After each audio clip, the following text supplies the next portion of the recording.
devant cette situation, car je sais, Seigneur Jésus, que tu m'as rempli de ta paix. Je te fais confiance, je décide de te faire confiance. Ce n'est pas encore fini, mais moi je te fais confiance. Je te fais, tu me fais confiance, ma bien-aimée, pour que tu me fais confiance. Ce n'est pas facile pour moi de chanter tout ce que la monde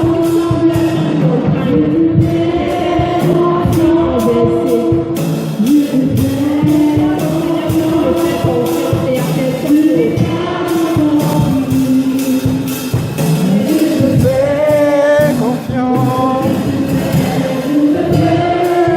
confiance, je te fais confiance et à personne ne Que la paix de Dieu repose sur chacun de nous.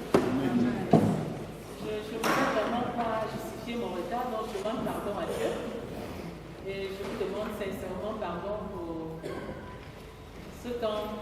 Ça ne fonctionne pas, on va en train d'arranger. Pour ce temps de retard. En fait, je suis dans la vie depuis 1h15. Et j'ai été confrontée à une difficulté que j'ai partiellement résolue. Donc je pense que par la grâce de Dieu, on va atteindre notre objectif.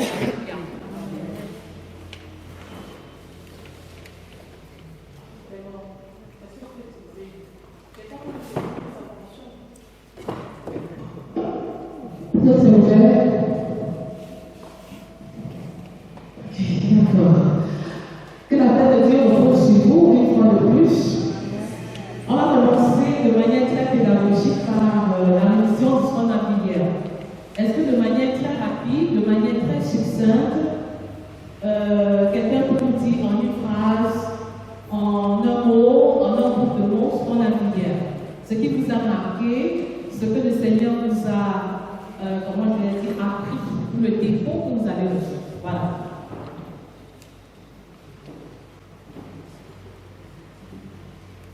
Les violences s'en emparent. Je remarque quand même les esclaves dans la salle.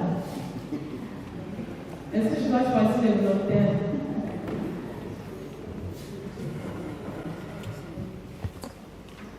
C'est qu'on n'a rien retenu du tout.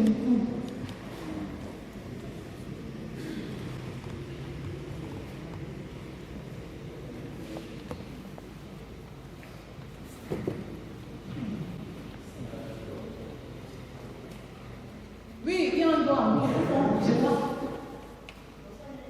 Bonsoir.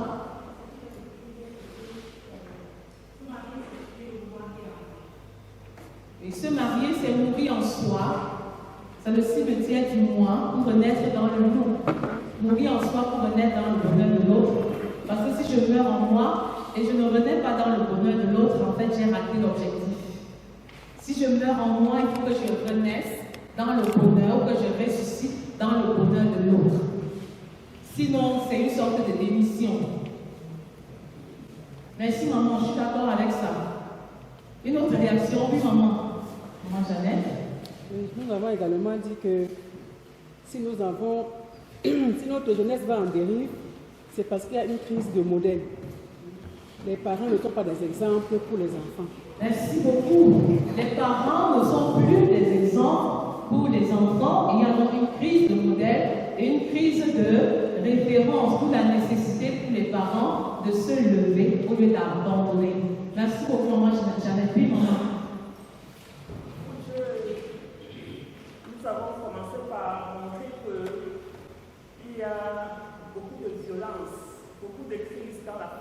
Oui. dû à une violence qu'on constate dans cette famille.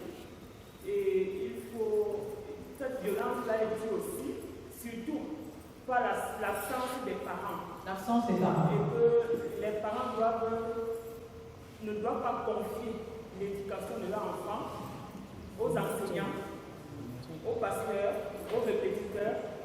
Les parents doivent être là.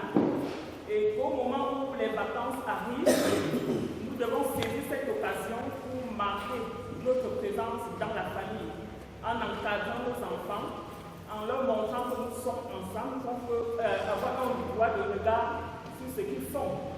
Même dans leur propre temps, nous devons être présents avec eux. Et qu'à chaque fois que l'enfant présente des malaises, il faut aller voir si l'enfant dort bien, parce que parfois dans la nuit on est emporté par les réseaux sociaux, ce qui peut déstabiliser et déséquilibrer l'enfant. Et l'enfant qui ne dort pas bien peut susciter, pour développer en lui des violences qui se reflètent dans la famille et hors de la famille. Wow, merci beaucoup, maman. Merci. Wow. Maintenant que la leçon est passée, on a retenu beaucoup de choses. Merci beaucoup. Nous allons. Oui. Ah non, enfin, ah non. Le bien, papa dit quelque chose. Il y a la notion de divorce géographique. Ah, le divorce géographique et spatial.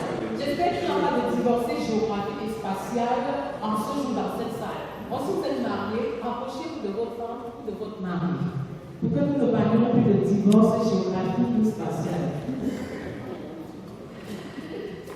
Merci beaucoup, papa. Nous allons continuer. Le thème d'aujourd'hui est central.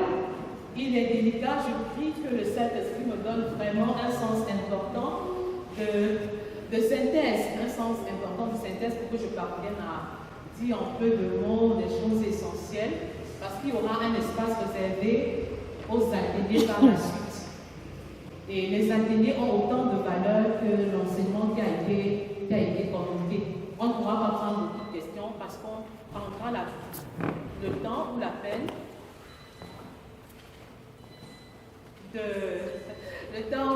de répondre à beaucoup de questions lors des différents ateliers. J'espère que ceux qui vont diriger les ateliers se sont déjà préparés dans ce sens pour qu'à l'issue de la présentation ici devant, qu'on n'ait plus à réfléchir pendant longtemps sur comment est-ce qu'on doit se rassembler. Est-ce que c'est les hommes d'un côté, les femmes de l'autre et les enfants? Je ne sais pas, mais on va commencer. Jésus s'étant approché leur parlant ainsi, tout pouvoir m'a été donné dans le ciel et sur la terre. Allez, faites de toutes les nations des disciples, les baptisant au nom du Père, du Fils et du Saint-Esprit, et enseignez-leur à observer tout ce que je vous ai prescrit.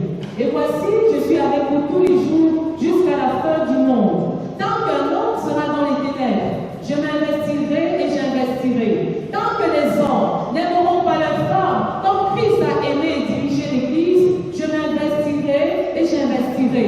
Tant que les femmes ne seront pas soumises à leur mari, comme Sarah l'était à Abraham, je m'investirai et j'investirai. Tant que les couples ne vivront pas dans l'unité, la complémentarité, la sainte descendance biologique et spirituelle, je m'investirai et j'investirai. Tant que les enfants, tant que les jeunes, tant que les célibataires seront confrontés à une prise de modèle et de référence, je m'investirai et j'investirai. Tant que les familles n'auront pas pour socle un amour inconditionnel, un hôtel personnel, conjugal, familial, rempli de la puissance du Saint-Esprit, les enfants régénérés, l'unité et les finances consacrées à Dieu, je m'investirai et j'investirai. Tant que la lumière de Christ ne brillera pas sur les familles, l'éducation, la religion, l'art, la politique, l'économie et les médias, je m'investirai et j'investirai. Tant que, point de suspension, je m'investirai et j'investirai. Alléluia. Que la paix de Dieu repose une fois de plus sur vous. Cet après-midi, nous parlons de violence conjugale. C'est un thème d'actualité. Ce n'est pas un thème qui est régulier dans le jargon de la famille. Mais ce soir, nous allons néanmoins l'aborder. Violence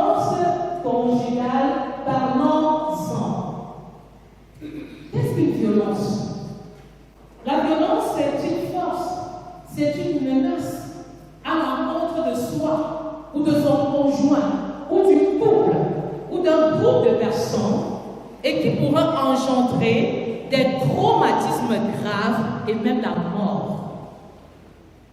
La violence conjugale est dans l'exercice d'une menace, de la force à son endroit, à l'endroit de son conjoint ou de l'autre, et qui pourrait naturellement entraîner des dégâts, des traumatismes et même le décès de l'un ou des deux conjoints.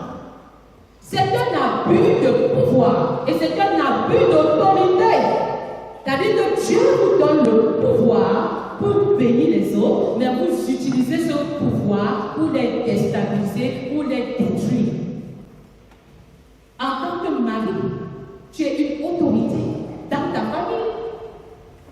Et cette autorité doit être utilisée pour bénir ton épouse, pour bénir chacun de tes enfants et non l'inverse. Quelle est l'origine des violences conjugales? D'où viennent-elles? La violence conjugale tire son origine dans le livre de Genèse.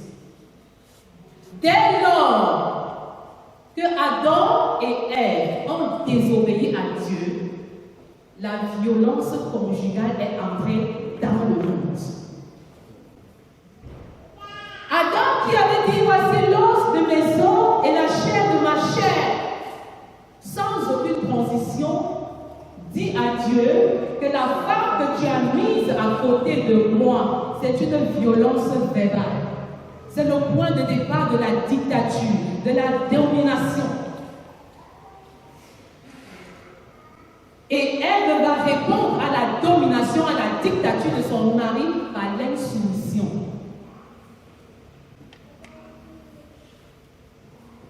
Les deux portant en eux, Adam portant en lui, toute la race humaine, nous également, nous avons hérité quelque chose de Adam et de Ève. C'est pourquoi les hommes ne font pas d'efforts pour être dictateurs. Ils ne font pas d'efforts pour être dominateurs. Et les femmes aussi ne font pas beaucoup d'efforts pour être insoumises et irrespectueuses. Quelles sont les causes? Quelles sont les causes? Nous pouvons catégoriser les causes en deux. Il y a deux types de violences conjugales en termes de causes. Il y a des causes internes qui relèvent de l'homme ou de la femme ou des deux. Les causes internes des violences conjugales sont propres au mari, à la femme ou bien au couple. Et il y a également des causes externes qui ne dépendent pas directement de l'homme, de la femme ou du couple. Quand nous parlons des causes internes, elles sont nombreuses. Elles sont nombreuses. Il y a des femmes qui ont été traumatisées en vivant dans leur propre famille. Elles ne se sentaient pas aimées. Peut-être à cause de leur taille, à cause de leur teint, à cause de leur performance. Elles étaient rejetées. Et lorsque ce type de femme trouve un mari, alors elle veut combler le vide émotionnel ou le vide affectif. Et parfois, elle donne au mari une place qu'elle ne devrait pas donner. C'est-à-dire que le mari devient comme un dieu sur sa vie. Et il peut donc utiliser cette position pour la maltraiter. Et ça me rappelle, il y a cela 2 semaines, je suis intervenue dans un foyer, ici à Bafoussa, et la jeune dame me disait, ce que je déteste, c'est que mon mari utilise mes faiblesses pour m'insulter. Vous savez, vous ne pouvez rien cacher à votre conjoint ou à votre conjointe.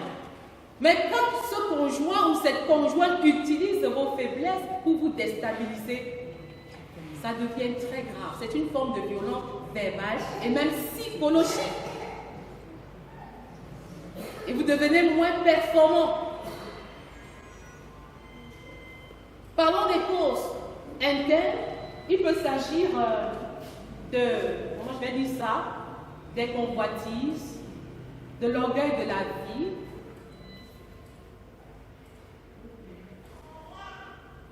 Il peut s'agir des problèmes de personnalité, de l'immaturité, de l'absence de maîtrise de soi. Et quand tu parles mal, tu te rends compte que tu as déjà reçu un coup. L'autre n'a pas pu s'abstenir de te poser la main dessus, mais toi également, tu ne t'es pas abstenu en gardant le silence devant une certaine situation. Des causes qui peuvent relever de l'éducation reçue, du background qu'on a eu, de la culture avec laquelle on a grandi. Il y a des cultures dans lesquelles on dit mais souffre et abstiens-toi.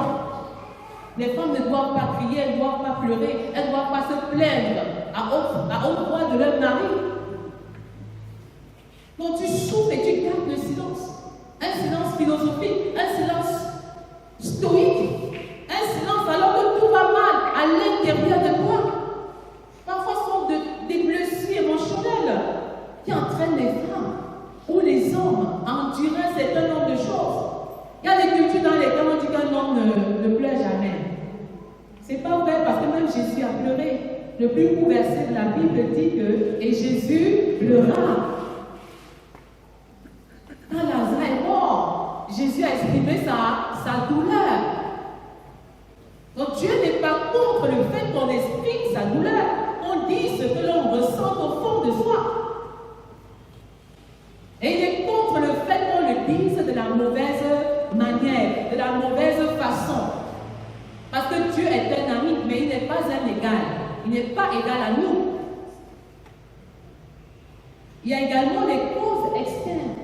Les causes externes prennent en considération l'environnement dans lequel on vit, les mauvaises compagnies. Tu marches avec une personne violente, tu seras violent. Tu marches avec une personne qui boit, tu finiras par boire. Il y a des mauvais concepts qu'on a reçus en ce qui concerne la violence conjugale. Si ta femme te gifle, on va te demander si tu laisses ou pourquoi tu laisses. Et si tu laisses, on va dire que tu es un homme à moitié. Tu es faible. Il faut absolument que tu fasses quelque chose. Il faut faire quelque chose. Une femme ne peut pas quand même te traiter comme ça. Tu n'es pas malade.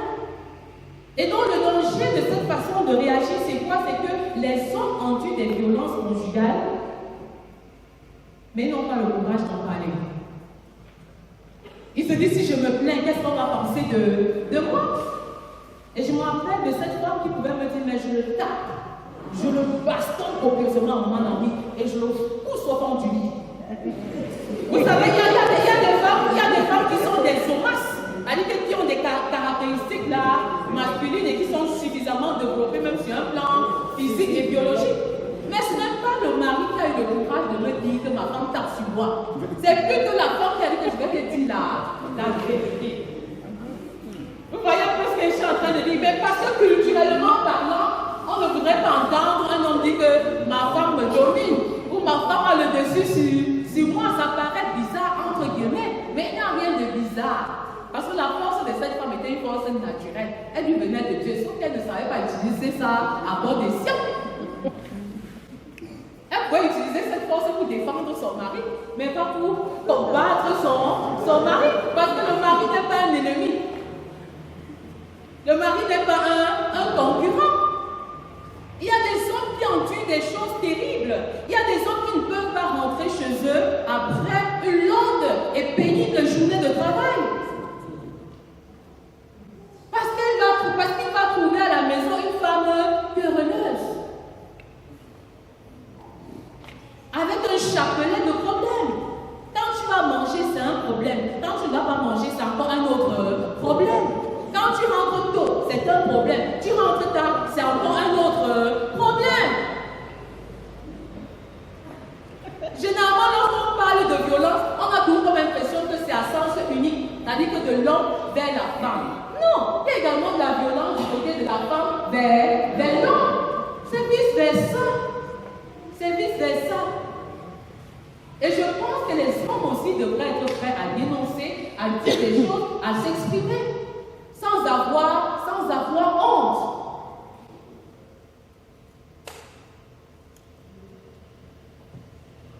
Bon, les violences peuvent provenir du couple ou alors des personnes qui sont extérieures au couple.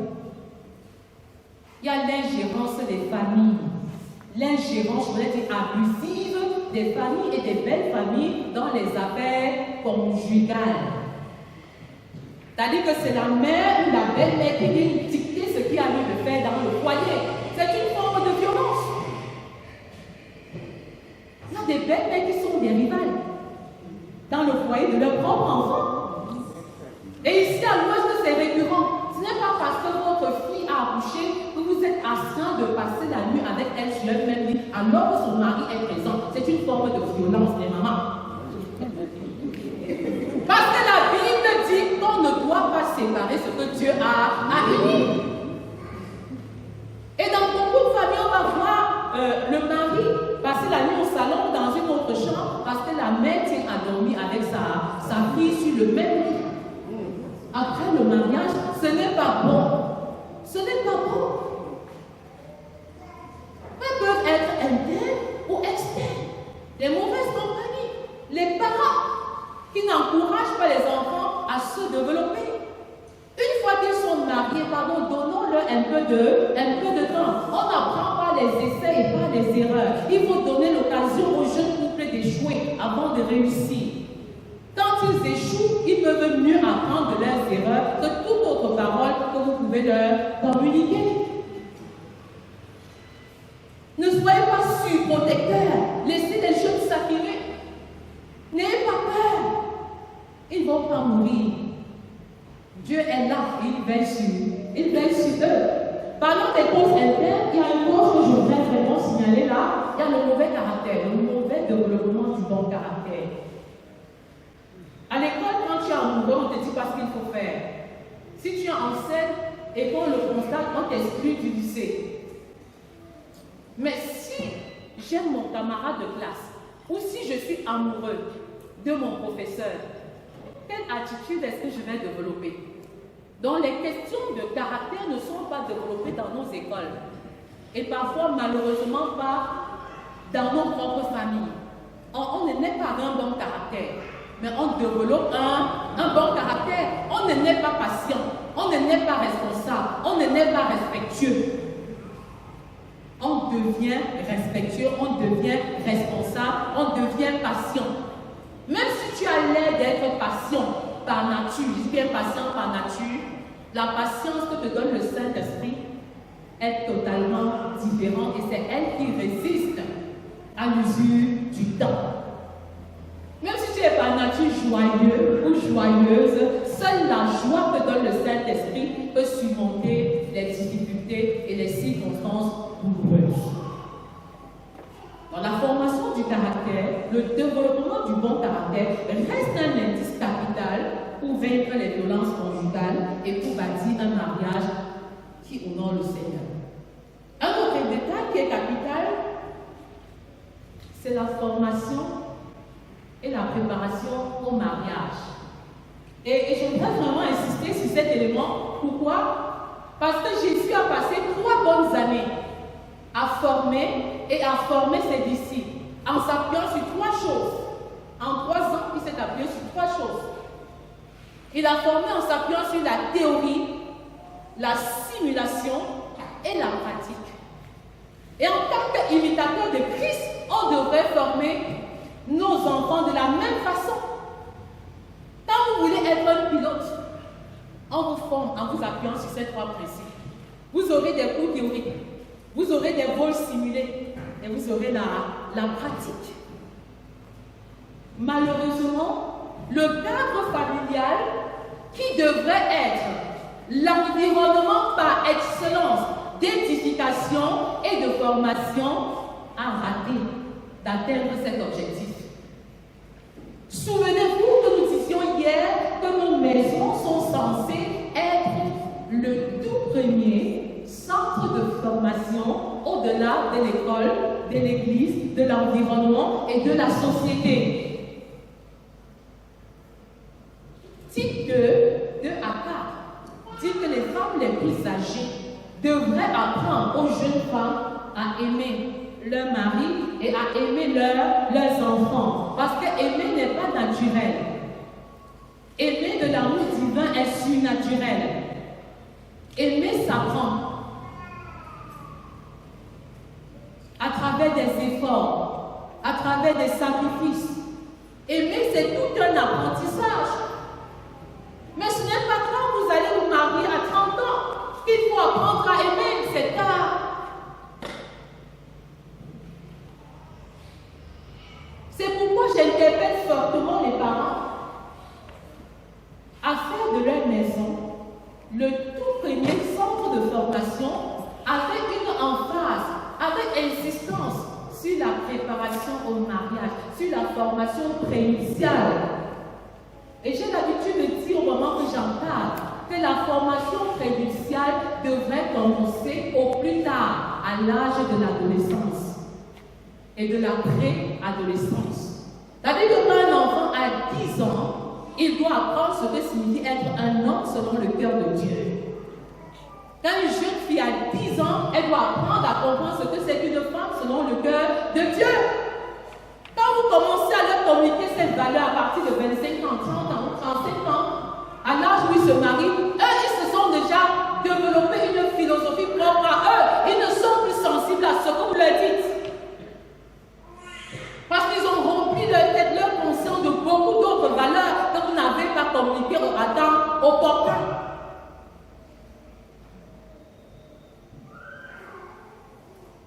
La préparation au mariage est très légère. Elle est peu approfondie si jamais elle existe. Et il est important, il est capital de s'appesantir là-dessus. C'est le rôle du père, c'est le rôle de la mère, ce n'est pas le rôle du pasteur, ce n'est pas le rôle de la marraine, ce n'est pas le rôle du parrain. Et généralement, lorsque ces enfants-là viennent nous voir, le temps est très court pour les encadrer et travailler avec eux en profondeur. C'est la maman qui doit enseigner ce que c'est que la soumission, ce que signifie aimer son mari, ce que signifie respecter son mari. Et quand la maman ne fait pas ce travail, l'enfant va payer le prix demain dans son propre foyer. Et on va influencer négativement la vie de nos enfants parce que nous n'avons pas su éduquer ces enfants ou former ces enfants comme Dieu l'a voulu dès le départ. Et un problème central, c'est que les mamans elles-mêmes sont ignorantes. Les papas eux-mêmes sont parfois ignorants. Et une ignorance doublée de l'absence de l'application du peu que l'on connaît. L'enfant est donc déboussolé et ne sait donc pas quoi faire. C'est ça le véritable problème de nos mariages. Le problème du mariage dans cette génération-ci trouve sa source et son essence dans le mauvais état de nos maisons, dans le mauvais état de nos familles.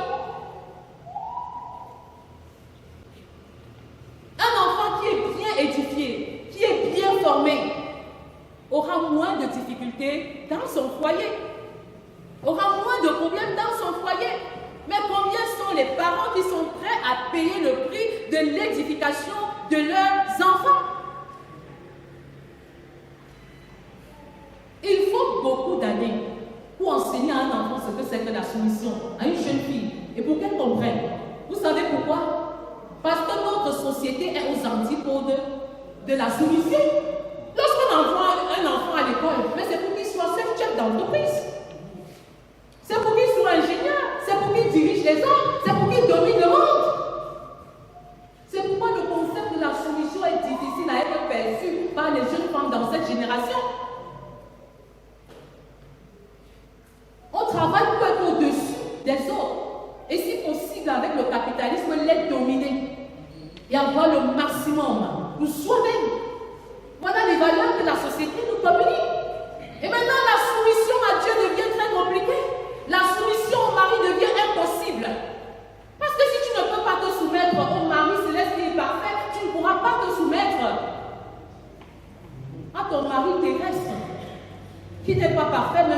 dogme parfait de Dieu.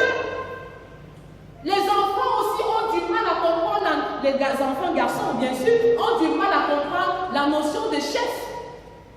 Parce qu'on sait que lorsque tu es chef, on va te servir. Quand tu es chef, tu es préparé à venir en dernière position. Quand tu es chef, tu ne demandes pas pardon aux autres. C'est ce que la société leur communique, c'est ce que la famille leur communique, ce qui n'est pas vrai. Et lorsque les parents vont commencer à vivre ces choses, vous verrez vous-même de vos propres yeux les transformations que nous allons expérimenter. Ce que je suis en train de dire, c'est quoi? C'est que c'est maintenant qu'il faut préparer les enfants au mariage.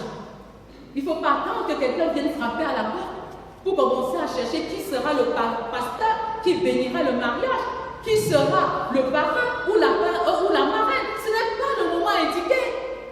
C'est maintenant qu'il faut s'asseoir et leur communiquer ces choses.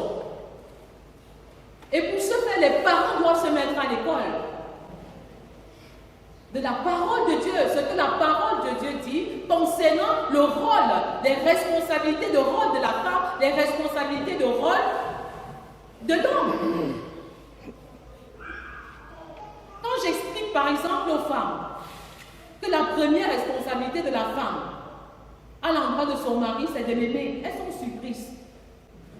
Elles ont toujours comme impression qu'il faut se soumettre.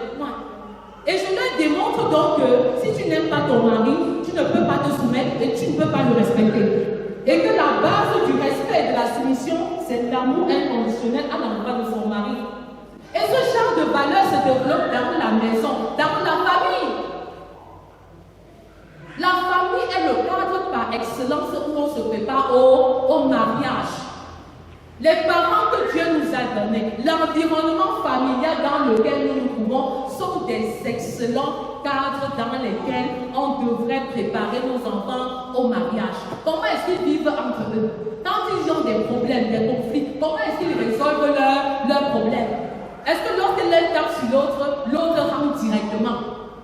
Et comment est-ce que toi, en tant que parent, tu réagis face à ce genre de situation, va mieux préparer les enfants à surmonter toutes les difficultés qu'ils peuvent rencontrer dans leur foyer.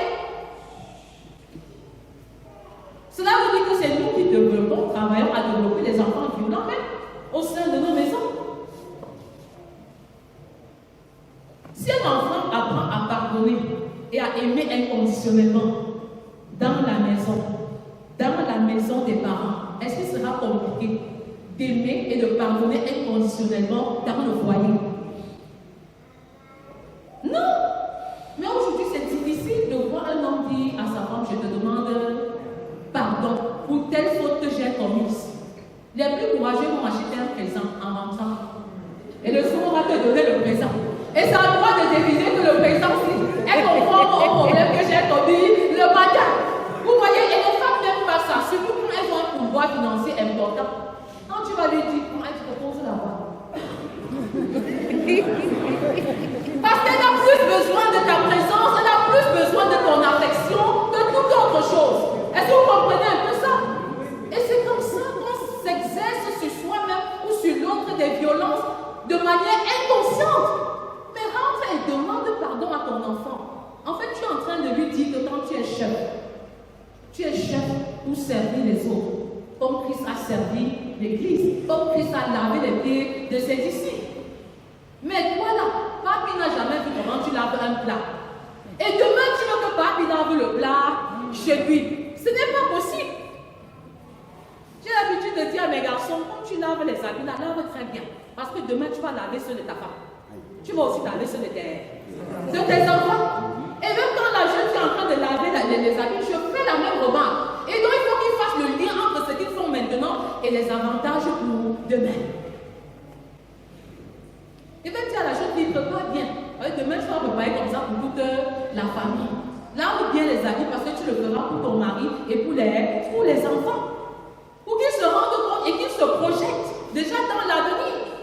Peu importe leur âge, même s'ils ont 5 ans, même s'ils ont 7 ans, ils ont besoin de se projeter. Ils ont besoin de savoir quelles sont les responsabilités qui les attendent. D'ailleurs, c'est nous qui les sous-estimons. Ces enfants sont de véritables génies. Vous voyez un peu? Mais retenez qu'ils sont ingénieux au mal. Et nous, en tant que parents, nous avons besoin de les transformer pour qu'ils soient plutôt ingénieux au bien par la puissance du Saint-Esprit. C'est ça la réalité. Quand tu as un enfant bandit, le bandit réfléchit parfois beaucoup. C'est-à-dire qu'il calcule. De telle sorte que lorsqu'il va voler le gros morceau de viande là dans la famille, il fait déjà des équations un genre. Est-ce que qui vient à gauche? Est-ce que maman entre souvent à 7 heures? Est-ce que quelqu'un me regarde? Allez, pic, pic. C'est parti.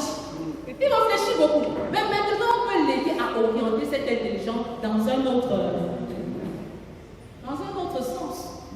Et ça va nous épargner quoi? Les violences conjugales futures. Donc, quelles sont les causes? Liées au conjoint, liées à l'environnement. Parlons des formes de violence conjugale à présent. Il y a des violences verbales. Et ta façon de parler à ta femme ou à ton mari, ça compte énormément. Et je me suis rendu compte qu'il y a des hommes qui méprisent vraiment leurs femmes et qui ne leur permettent même pas de prendre la parole en public. Vous voyez un peu? Et parfois, quand tu prends la parole en public, on t'interrompt de interrompre là-bas. Tu n'as pas grand-chose à dire. Est-ce que vous comprenez un peu? Et les mamans se retrouvent. Mais non, même Dieu qui est Dieu permet à la femme de s'exprimer. Alléluia.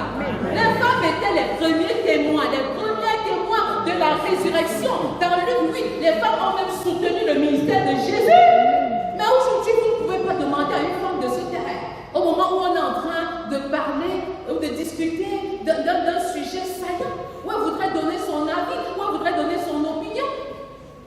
Soit vous lui demandez de se taire, soit vous essayez de lui faire honte en public à travers ses opinions. Vous voyez un peu, pour la dégrader, pour la dévaloriser. Alors que vous savez que les femmes sont sensibles aux paroles mielleuses. Elles sont sensibles aux paroles valorisantes. Vous voyez un peu? Donc si vous êtes un homme et vous ne valorisez pas verbalement votre femme, c'est un problème. Vous la violentez, même inconsciemment.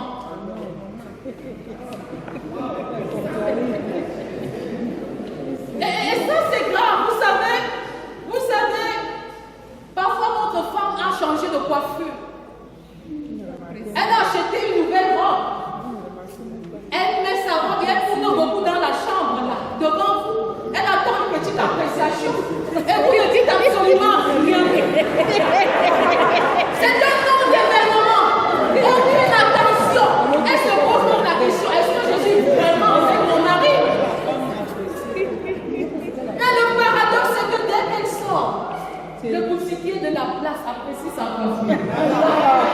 Le boucher de la place apprécie son vêtement. Et elle est plus attirée par l'extérieur.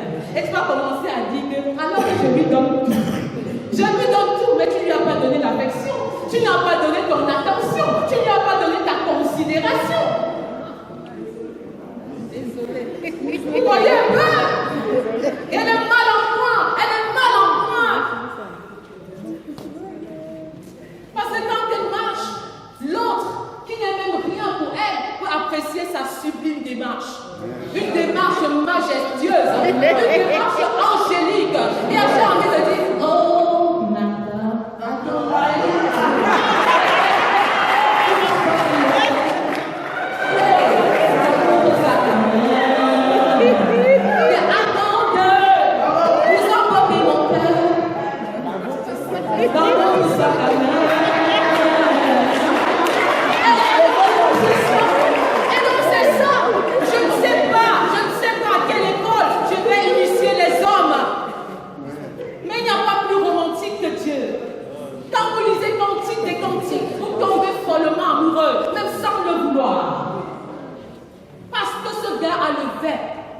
il a le mot, il est éloquent, il a l'art de bien dire.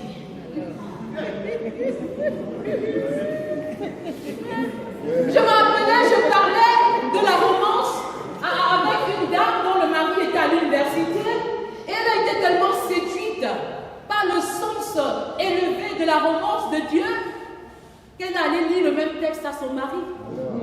Et son mari lui dit, mais je ne savais pas que même Dieu draguait les gens. Vous n'avez jamais su que Dieu faisait aussi de telles choses. Et je pourrais dire en termes de romance, Jésus est le meilleur. Dieu est le meilleur. Parce que lorsque vous lisez Cantique des Cantiques, Dieu ne parle pas de la femme ou de l'homme en gros. C'est détail après détail. Il prend chaque partie du corps. Il fait une description extraordinaire. Et ça aussi, c'est frustrant. Vous voyez un peu, non?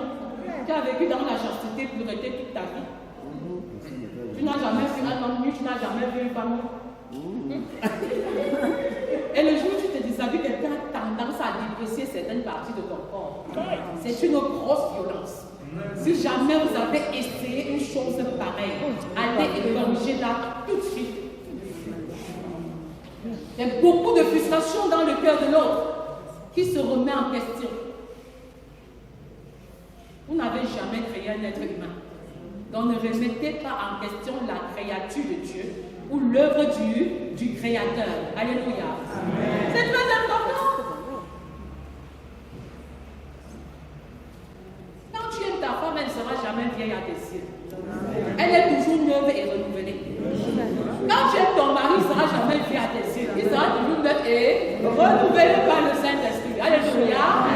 Donc laissez les petites filles tranquilles. Laissez les jeunes hommes là.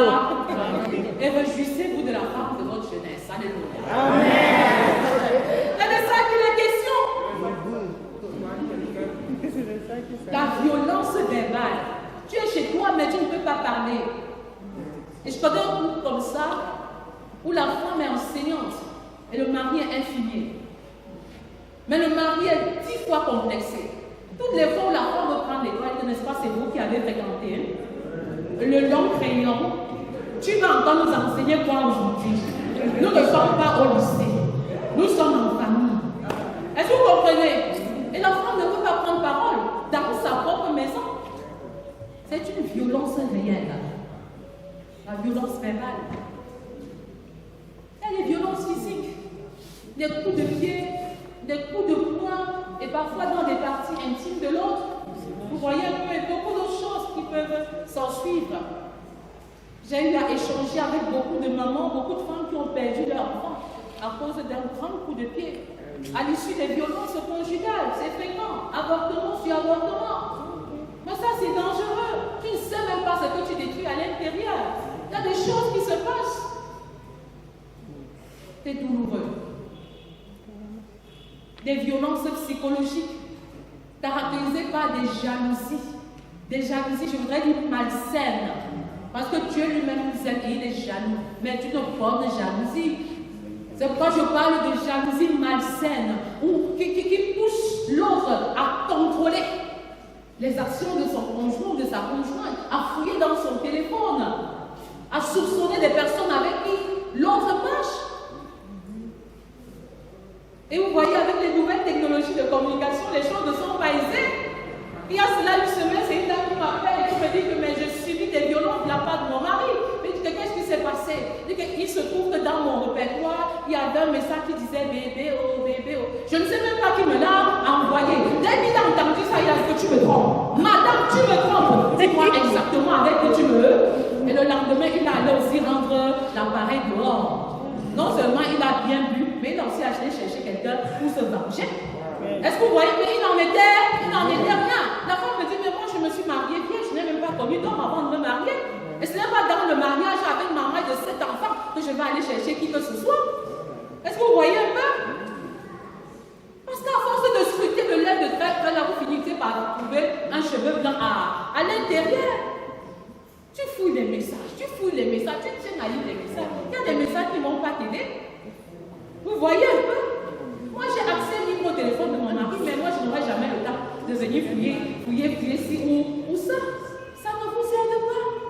Il y en a même qui mettent les enfants derrière la maman, ou bien l'enfant derrière le papa, que suivez avec qui il va marcher, suivez qui va saluer en nous, et avec qui elle va faire ci ou ça. Mais il y a des gens qui font ça.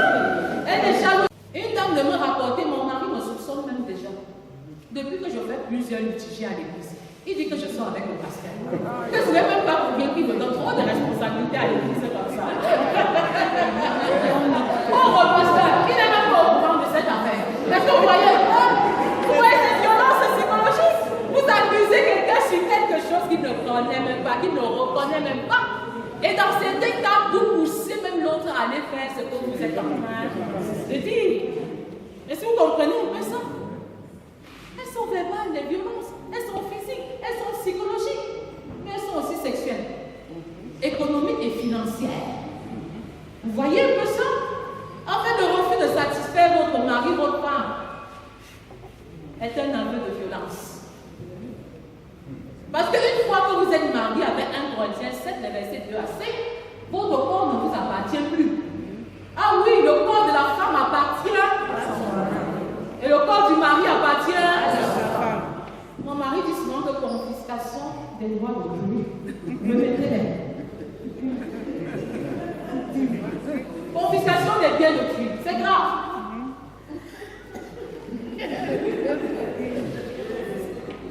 Oui. C'est une violence. Parce que la Bible dit ne vous privez point l'un de l'autre, si ce n'est pour vaquer à la prière. Et puis revenez rapidement ensemble, de peur que le diable ne vous tente par votre incontinence. Et maintenant, les femmes ont le prétexte du jeûne de la parole et même du jeûne du sexe. Mais c'est un danger. Tu es en train de jeûner. Est-ce que ton mari t'a été sexuellement il jeûnait? Pourquoi tu le prives donc? C'est une privation qui n'a pas sa raison d'être. Est-ce qu'on comprend ça?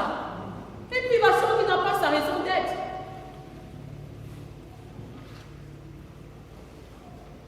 Il y a des gens qui imposent des positions particulières à leur épouse. Je parle d'imposer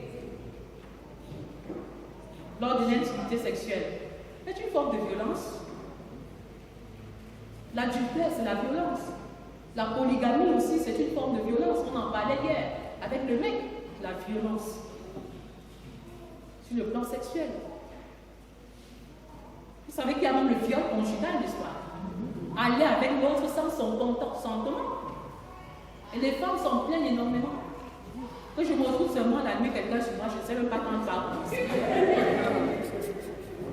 Aucune préparation, aucune.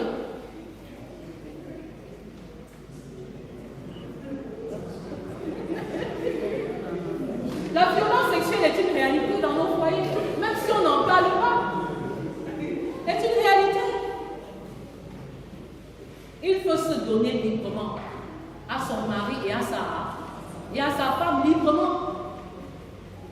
À temps et à contre-temps. Les couples se doivent d'être sexuellement épanouis et satisfaits. Et que leur intimité devienne un acte d'adoration. Alléluia. Amen. La violence financière, elle est récurrente. Hein? On veut tenir l'autre dépendant. On dit qu'à Faïka, la Bible parle plus de l'argent que du salut, en termes de nombre de références. Pourquoi? Parce qu'il y a un rapport étroit entre ta gestion financière et ta foi, et ta maturité spirituelle. C'est comme Martin a parlé de 3 formes de conversion. Il y a la conversion du cœur, la conversion de l'homme, mais aussi la conversion du portefeuille. Le portefeuille doit être converti en passant du monde des ténèbres pour le monde de lumière. Tout comme à votre conversion, vous êtes passé du monde des ténèbres au monde de lumière, le portefeuille, le porte-monnaie doit subir la même transformation pour que Dieu soit honoré. Dieu vous bénit. Vous êtes dans les problèmes. Dieu ne vous bénit pas. Vous êtes encore dans les problèmes. Le monde est devenu capitaliste. Le monde est devenu matérialiste.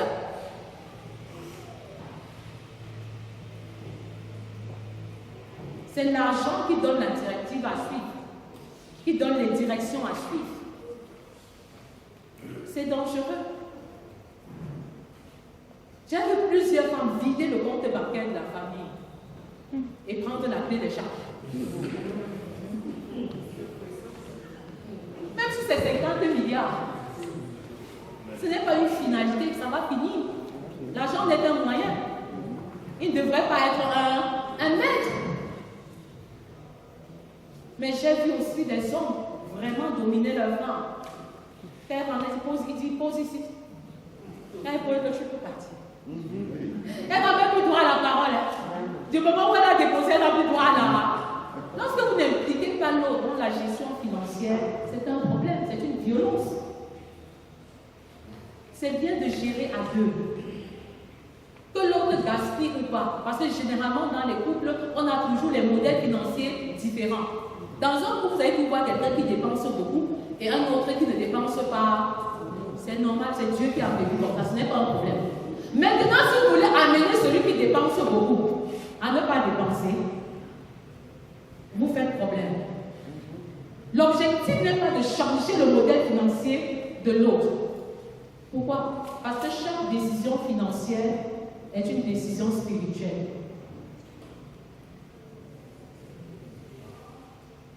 Et si vous prenez mal une décision financière, cela aura aussi un impact sur votre marche avec Dieu. Donc n'essayez pas de dissocier les deux.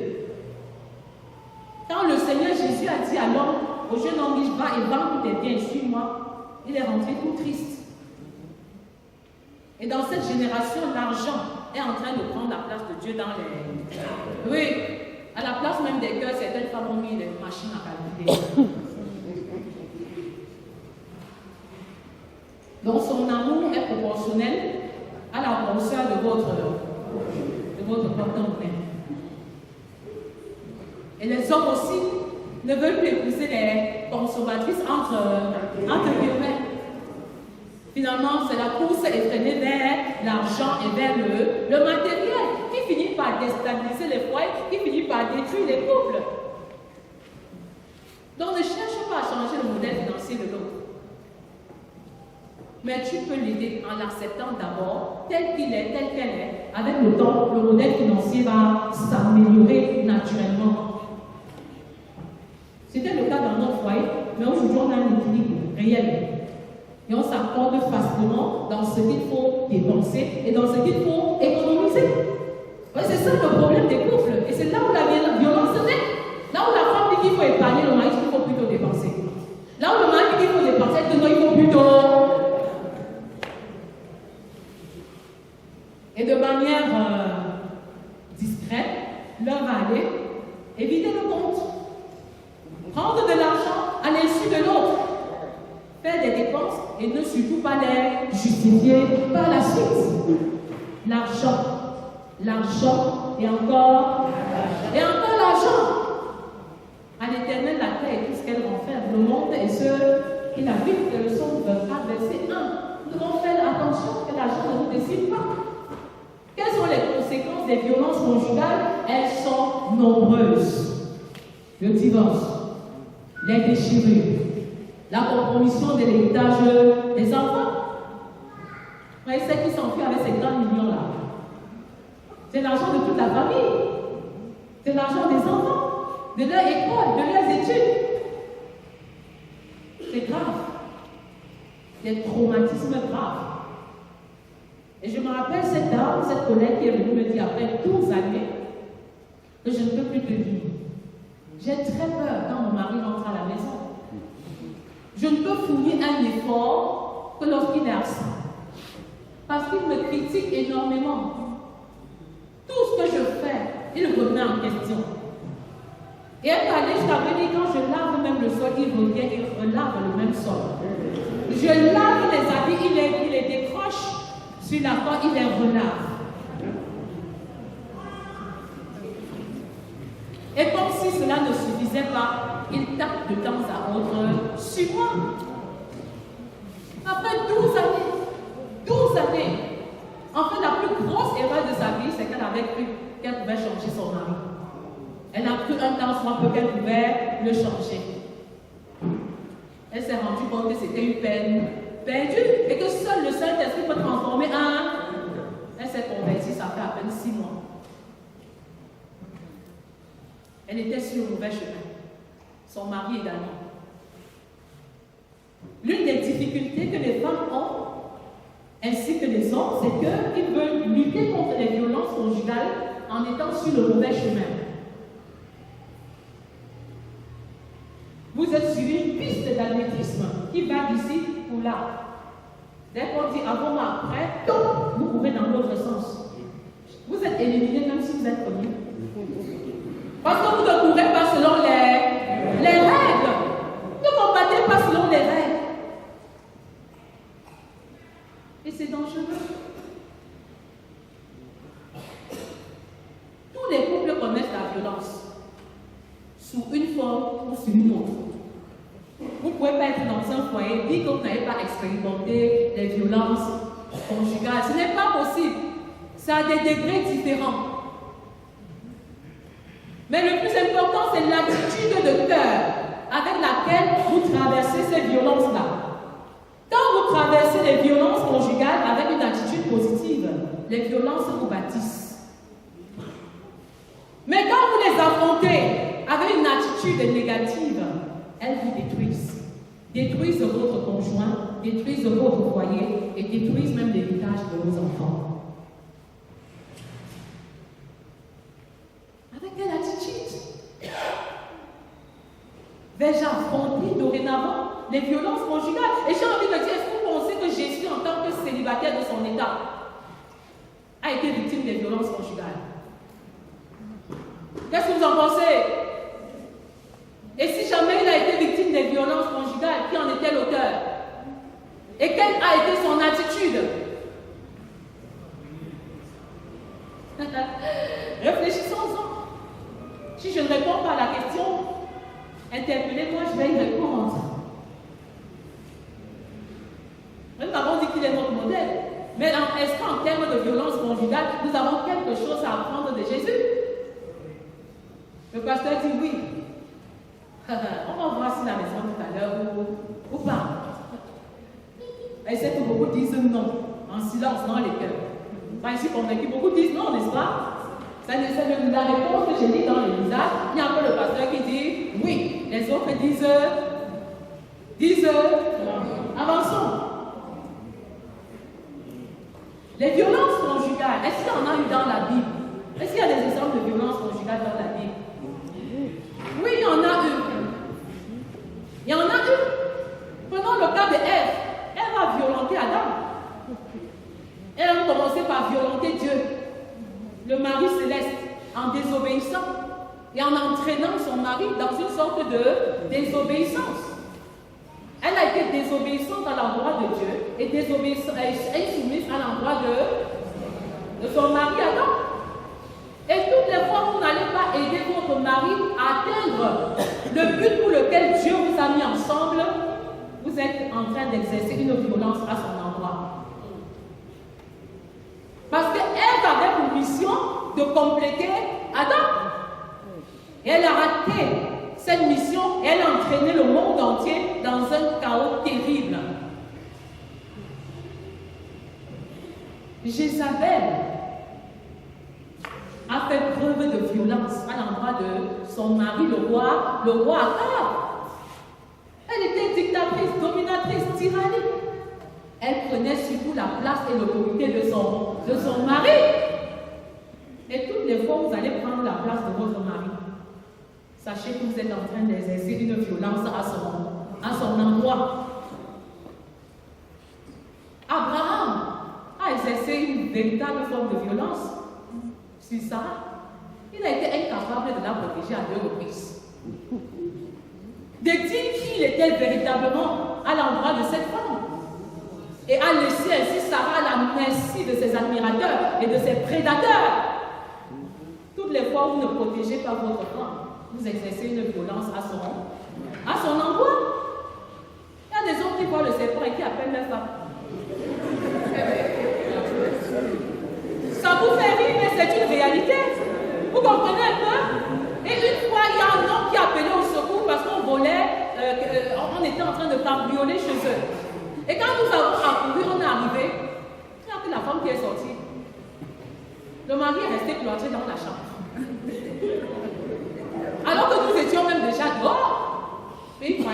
qu'il y a un mardi suspendu quelque part, qui faisait des choses terribles contre eux. Il y a des maris qui font ça, qui sont contents. Il dit que ma femme va devant Dieu te protège. Mais lui-même, il n'ose pas prendre les devants. Mais c'est exercer de violence. Est-ce que vous voyez un peu ça? Mais David a exercé la violence en tuant Uri pour prendre Bathsheba. Il a divisé ce que le Seigneur avait uni. Vous comprenez un peu ça? Oui, c'est une violence conjugale. Il a tiré une grande leçon, une très grande leçon issue du péché sexuel. C'est pourquoi à la veille de sa mort, quand il n'arrive plus à ressentir de la chaleur dedans de la couverture, on lui donne une vierge, mais il ne la touche même pas. Il avait appris la leçon. Mais en même temps, il avait déjà beaucoup influencé négativement Salomon. Salomon avait combien de femmes? Et combien de concubines? Sa vie était trop paisible. Salomon a demandé la sagesse pour diriger sa maison. Mais il n'a pas demandé la sagesse pour diriger sa maison. Pendant qu'il excellait sur le plan du mystère, sa maison n'était qu'une catastrophe. Et nous ne devons pas perdre de vue le fait de demander la sagesse pour diriger d'abord nos maisons. Alléluia. Oui. Regardez ce qui se passait chez Jacob. Avec Léa et Rachel, ça n'a pas marché. Et on dit non, mais si tu as tout essayé, ça n'a pas marché, c'est peut-être parce que tu n'as pas frappé à la bonne porte. C'est comme les parents disent, j'ai tout fait, mais les enfants ne réussissent pas. C'est faux. Vous ne pouvez pas tout faire et l'enfant ne réussit pas. Parce que Dieu a prévu que les parents réussissent l'éducation des enfants. Dieu a prévu qu'un couple soit parfaitement uni. Donc si on n'est pas parfaitement uni, c'est qu'il y a un problème. Il y a quelque chose à ajuster, il y a un prix à payer. Vous voyez un peu? Et parfois on ne veut pas mourir en soi, on ne veut pas payer le prix qu'il faut payer et on préfère ne pas affronter le problème. On préfère ne pas affronter le problème. Quand tu vas commencer à dire que non, la femme là vraiment, ça ne vaut pas la peine. Ou l'homme là, j'ai déjà tout essayé. Non, tu ne peux pas avoir tout essayé. Parce que Dieu n'est pas un tortionnaire et il ne peut pas te demander ce qui relève de l'ordre de l'impossible. Est-ce que vous comprenez ça? Non, la résignation, c'est une réponse à une forme de violence. C'est-à-dire que tu essaies, tu as même d'abord essayé quoi? Avec quel esprit? Tu n'as même pas consulté le Père pour savoir quelle est l'attitude à tenir. Et tu vas t'épuiser. Je vous ai dit qu'en fait, réussir en tant qu'homme, en tant que femme, relève de l'ordre du surnaturel. Mais si vous ne laissez pas la puissance du Saint-Esprit jaillir au travers de vous et agir au travers de vous, ça ne peut pas marcher. Et vous ne pouvez pas faire concurrence au Saint-Esprit. Il est le résident permanent, mais ne l'attristez pas. Par votre résignation, par votre péché, par votre façon de faire, par votre façon d'être. Vous ne pouvez pas vous fatiguer de parler. Il m'arrivait souvent de dire ça, mais je revenais très vite pour dire que je vais vous parler. Parce que ne pas parler est une forme de violence. Je ne peux pas laisser la situation de mon couple ou de ma famille se dégrader parce que je ne veux pas dire un mot. Vous voyez, et vous savez que la vie et la mort se trouvent au pouvoir de la langue. Oh, je suis très consciente que je peux parler et bénir plutôt la situation. Je peux parler et changer plutôt le climat ou l'atmosphère spirituelle de ma maison. Alors si je décide de me taire, c'est dangereux. Et il y a beaucoup de femmes qui ont pratiqué ça. Et elles ont renversé leur maison de leur propre main. Il ne faut plus être résigné. Oui.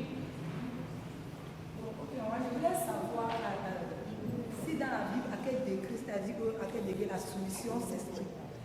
Donc dans le sens où, est-ce qu'une femme peut être soumise à son mari? Est-ce que la Bible demande d'être soumise au point où tu travailles, c'est ton mari qui touche le salaire, ton salaire, et c'est lui qui gère les finances? Vous voyez ce que les femmes ont dit, non? Vous voyez, c'est bien ça l'atelier, parce que c'est bien ça l'atelier. Elle pose une question pertinente. Vous êtes mariés? Vous êtes mariés? Est-ce que vous êtes mariés?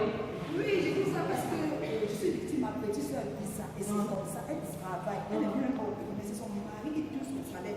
Chez elle, c'est même difficile qu'elle a des problèmes, parce que pour les finances, c'est lui qui gère. Elle dit c'est comme ça. Je ne sais pas si c'est la Bible ou Ok, merci. Maintenant, tout à l'heure, nous avons parlé de la dépendance financière comme une forme de violence économique. Est-ce que vous comprenez un peu? Bon, maintenant, je pense que très peu de femmes seraient d'accord qu'elles touchent et que le mari gère. Vous voyez un peu? Elle peut toucher, mais vous gérez ensemble. Les 10 premières années de mon mariage, c'est mon mari qui couchait. Je n'avais même pas de carte bancaire. C'est lui qui détenait la carte. Mais je voudrais aussi dire, c'est un risque qu'on leur prend. Et il faut être prêt à payer le prix. Parce que dans mon foyer, mon mari est celui qui dépensait à l'époque quoi. C'est lui qui dépensait plus. Moi, je dépensais moins. Et parfois, entre la banque et la maison, 50 000 comme ça, il a donné à quelqu'un. Vous voyez, bon, donc, c'est pourquoi je disais qu'il ne faut pas vous précipiter à changer le modèle financier de l'autre. Mais aujourd'hui, quand il veut dépenser, il m'appelle d'abord. Il demande mon avis avant de dépenser. Vous voyez un peu. En principe, deux valent mieux qu'un. Il est toujours mieux, à mon avis, qu'on gère ensemble. Parce qu'elle n'a pas un handicap. Elle n'a pas un problème, n'est-ce pas, mental qui l'empêche de gérer. Donc, c'est toujours bien de l'impliquer. Moi, j'ai vu des femmes être effacées. Et je crois que les femmes ont été très mal enseignées sur la notion de 1 plus 1 égale 1. Vous voyez un peu, non? En fait, 1 plus 1 donne 1 lorsque nous sommes en accord. Lorsque nous ne sommes pas en accord, cette équation ne marche plus véritablement. C'est plutôt une sorte de domination financière, de tyrannie financière, d'hégémonie financière. Vous voyez un peu? Donc, ce que tu poses comme question,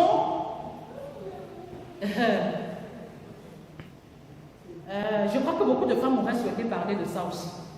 Les femmes posent toujours la question, maman Naomi, quelle est la limite de la soumission? Et je leur dis, ne posez pas la question comme ça. Je vais poser la question, qu'est-ce que la soumission n'est pas? Vous voyez un peu, la soumission n'est pas perdre son identité. Quand on se marie, c'est pour affirmer son identité. Vous voyez un peu, tu ne peux pas te marier et forcer toute ta personnalité dans celle de ton mari. Au nom de l'unité, non. C'est vrai que c'est l'unité dans la diversité, mais tu ne tues pas ta personnalité. Vous voyez un peu. La soumission ne veut pas dire que tu es à part, tu es un être à part. Ou que tu vas te sentir exploité, ou encore que tu vas laisser ton mari pécher au nom de la soumission. Tu ne vas pas laisser ton mari boire, se saouler. Tu ne vas pas laisser ton mari enfreindre la loi de Dieu au nom de la soumission. Donc, la soumission est fonction de la parole de Dieu. La soumission, c'est honorer la parole de Dieu. La soumission, c'est faire ce que la Bible nous demande. Oh, Dieu ne veut pas que tu sois dégradé. Dieu ne veut pas que tu sois exploité. Est-ce que vous comprenez? Donc la soumission n'est même pas une responsabilité première de la femme. La responsabilité première de la femme, c'est d'être une aide. La soumission est une réponse à la responsabilité de l'homme. Est-ce que vous comprenez? On aura le temps de développer ça. C'est-à-dire que d'un côté, il y a la responsabilité de l'homme, il y a la réponse de la femme. Et d'un côté, il y a la responsabilité de la femme et la réponse de... Vous voyez un peu? Là, que la responsabilité de l'homme, regardez ma démonstration, c'est d'être un leader serviteur.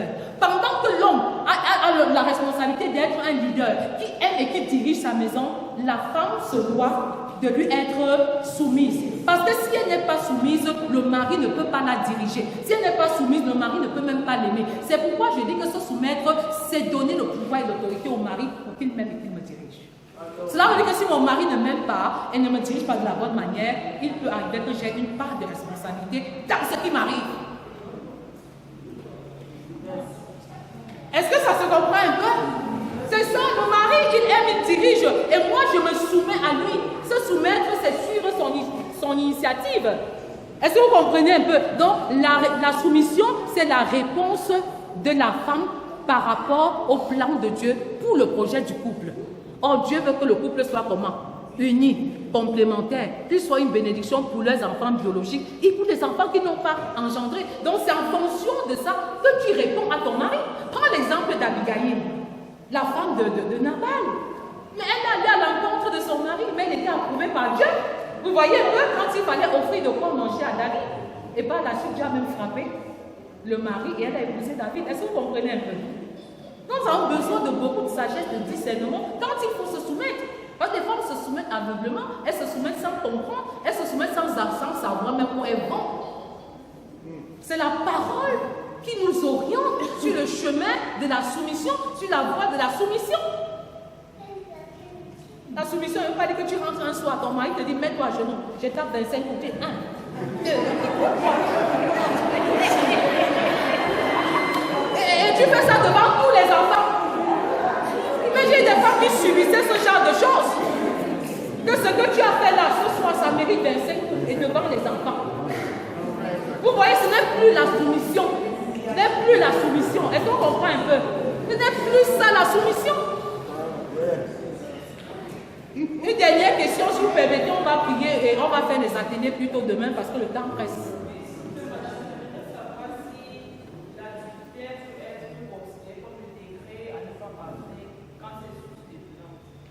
Ah, c'est une très bonne question. C'est une très très bonne question. Vous savez, quand vous aimez de manière inconditionnelle, tout est pardonnable. Et je disais à certaines femmes quelque part que tu peux être sexuellement épanouie même si ton mari a les femmes dehors. Est-ce que vous comprenez un peu? Lorsque le Seigneur Jésus explique la condition de l'homme vis-à-vis de la femme, ses disciples disent qu'il vaut mieux ne pas se marier. Parce qu'ils ont compris en fait ce que cela implique comme responsabilité dans le foyer. Et maintenant, si Moïse a permis que les hommes rédigent des lettres de divorce à leurs femmes, c'était à cause de la dureté de leur cœur. C'était pas parce que Dieu approuve le divorce. Dieu est totalement contre le divorce. Et même dans le cadre des violences conjugales, ne jamais divorcer en majuscule. Ne jamais envisager le divorce. Ne jamais divorcer.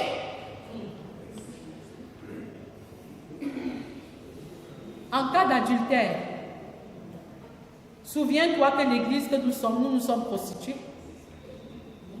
Et Christ a continué de nous aimer. Et de nous aimer encore.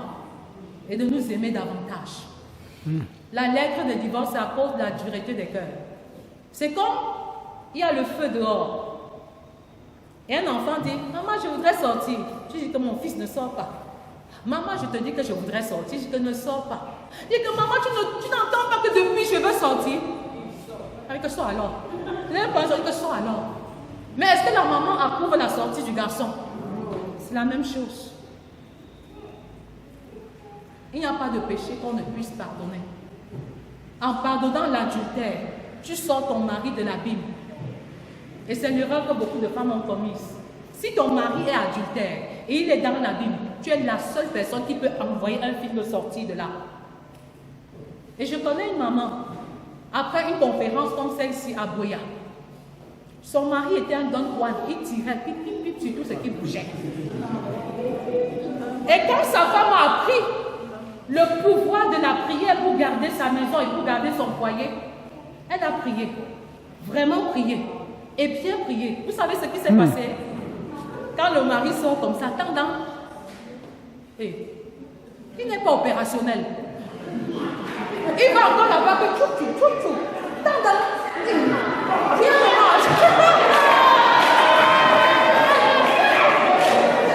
il commence même d'abord à avoir peur. Il se dit que, mais est-ce que je suis malade? Qu'est-ce qui se passe? Et tout ça, les plaintes par-ci, par-là. C'est pas la suite qu'il cause avec sa femme. Hein? Et sa femme lui dit exactement ce qui s'était. Alléluia! C'est comme ça qu'elle a délivré son mari de l'adultère. Mais toi, tu dis que tu pries vraiment. Je vous assure, à partir d'aujourd'hui, commence à utiliser la croix de Jésus. Ce que le Seigneur Jésus a enduré sur la croix. Comme un acquis, identifie-toi à cette croix et tu vas voir que les choses seront totalement différentes. Totalement. Son mari est rentré à la maison. Parfois, les femmes sont seulement prêtes à voir l'adultère du mari. Mais qui l'a envoyé dehors? Tous les jours, tu as les prétextes de fatigue. Tu as les prétextes de ce que tu as trop travaillé. Tu as les prétextes de ci et de ça. Entre-temps, il y a une femme étrangère dehors qui n'attend que ça. Est-ce que vous comprenez un peu? Non, il faut pardonner et repartir sur une nouvelle base. Il faut pardonner et c'est ton pardon qui va le libérer. Et tant que tu ne vas pas pardonner, tu vas le condamner.